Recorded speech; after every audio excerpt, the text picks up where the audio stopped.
Well, it's interesting because it doesn't come from the Quran. There isn't a word in the Quran from which Islamophobia derives.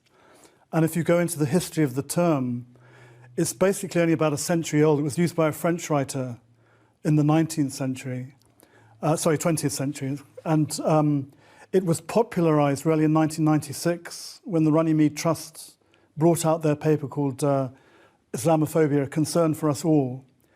And this was the first time, really, that it was brought into common parlance.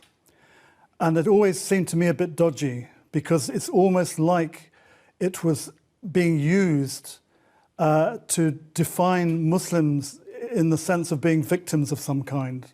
That for some unknown reason, people had this irrational phobia, it's almost like a mental illness, of just hating Islam or fearing Islam or hating Muslims or fearing Muslims. And it didn't, to me, actually bear any direct connection to reality of the Muslims that I knew, certainly.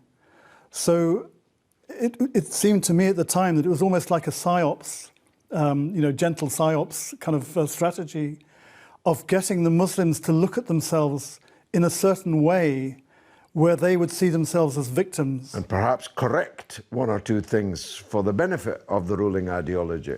And so it was almost like it was designed to keep people in their place. And what is interesting is that report was published by Jack Straw of the Labour Party.